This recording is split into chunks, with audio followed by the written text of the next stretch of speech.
There's no way to understand Jesus, nor is there any way to understand the Bible unless you understand what a king is and what a kingdom is. That's why we must study this. Is that clear? Is that clear? It's very important, because if you approach the Bible, and I think this is why there's so much confusion in this thing called Christianity, because everybody is bringing to the Bible their concept of what God meant, when in fact God didn't leave anything up to your own private interpretation. God tells us plainly what the Bible is about. He says, I am a king and it's about my kingdom. Is that clear? The problem is, if you were not born in the times of kings, then you have to go back and study what kings are, because that is what God chose to identify himself with.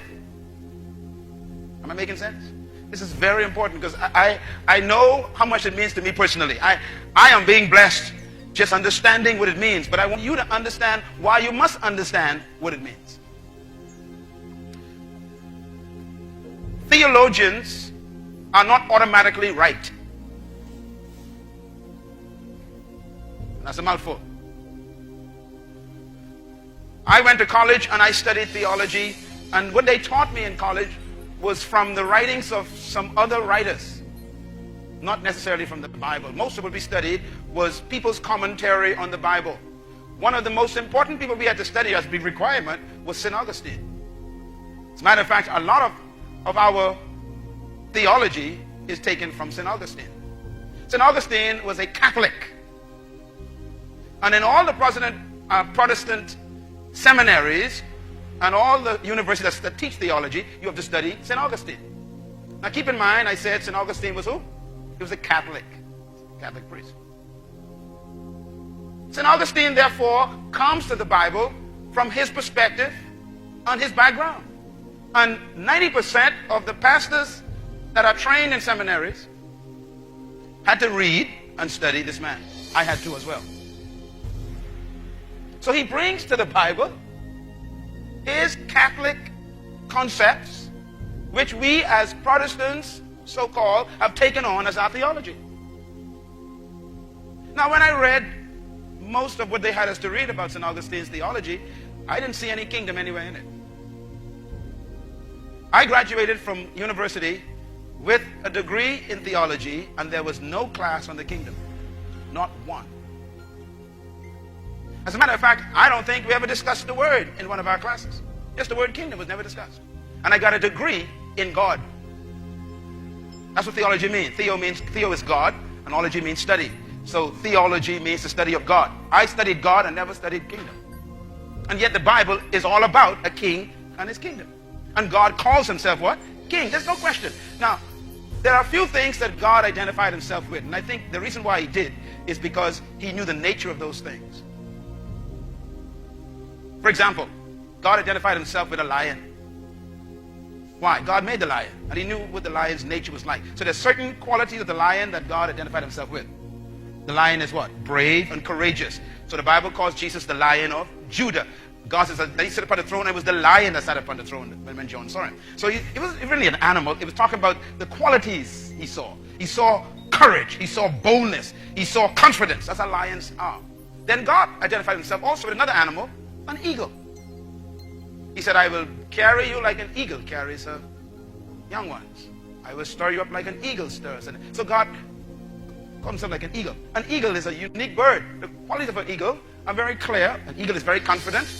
It's the most powerful bird in the bird kingdom. It has a vision better than any other bird, and it only eats living things. In other words, fresh killed meat. And an eagle can fly the highest of any other bird, and is more powerful. In other words, God identified himself with the qualities that bird that he made has. Now I'm saying this for a reason. Here we find God identifying himself also with a ruler quality called king. Which means to understand God, you got to study the qualities of a king. Otherwise, you'll miss what God is like. Is that clear? Now, God could have said, for unto us a mayor is born. Or maybe a president is born, or a prime minister. He could have said that. And then we had to study prime ministers. But God didn't say that. God says that he is a king. So you got to study what a king is like to understand God. And then he says that he came to bring a kingdom. He identified his government rulership with kingdom. He didn't identify it with a republic or a democracy.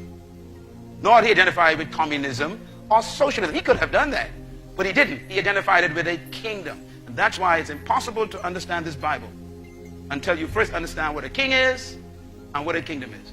Is that clear? That is why we must study this. If you don't do that way, you will read the Bible, have your own conclusions, and walk away with your own interpretation. And you'll miss what God meant.